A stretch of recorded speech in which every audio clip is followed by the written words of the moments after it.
Glory to Jesus Christ. Today we'll be reading the Gospel for the fifth Sunday after Pentecost, which is Matthew 8:28 to 9:1. And then we'll read the commentary from the blessed Theophylact. So here's the Gospel from Matthew 8:28. When he had come to the other side, to the country of the Gergesenes, there met him two demon-possessed men coming out of the tombs, exceedingly fierce, so that no one could pass that way.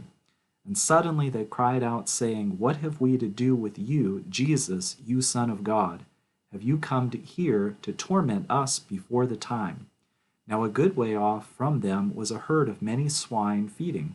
So the demons begged him, saying, If you cast us out, permit us to go away into the herd of swine.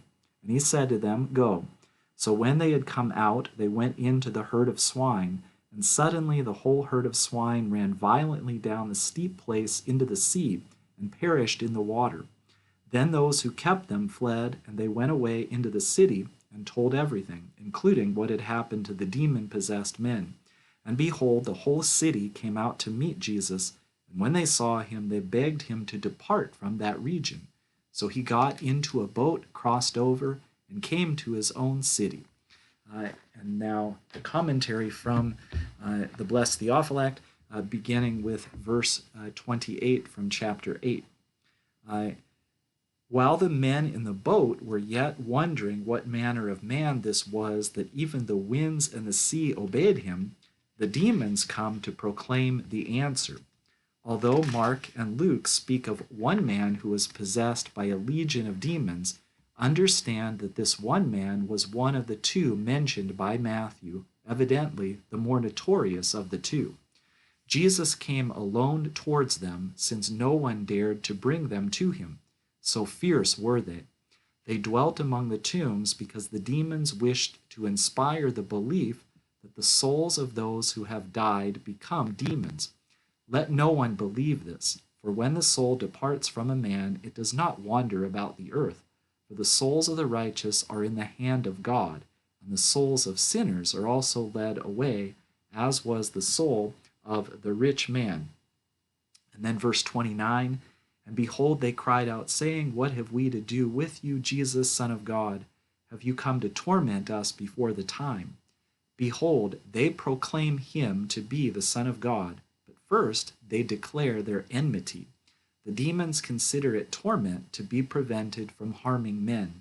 Understand the demons' words, before the time, to mean that they thought that Christ, not enduring their great wickedness, would not wait for the time of their punishment. But this is not so, for the demons are permitted to contend with us until the end of the world. And then verses 30 to 32, And there was a good way off from them a herd of many swine. So the demons besought him, saying, If you cast us out, let us go away into the herd of swine. And he said to them, Go. And when they were come out, they went into the herd of swine. The demons asked this so that they could drown the swine, and thus the owners would be grieved and would not welcome Christ. Christ granted the demons their request in order to show how great is their bitterness towards men, and that if they had the power and were not prevented as they are by God, they would do worse things to us than they did to the swine. For God protects those possessed by demons so that they do not kill themselves. And then verses 32 to 34, And behold, the whole herd of swine ran violently down a steep place into the sea and perished into the waters.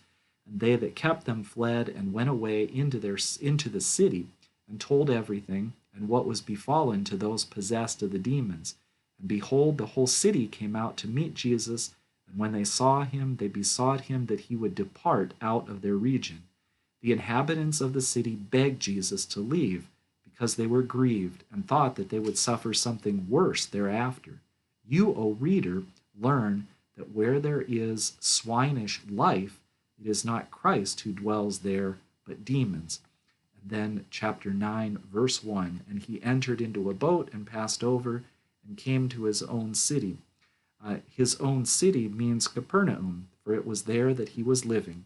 He was born in Bethlehem, raised in Nazareth, and lived for an extended length of time in Capernaum.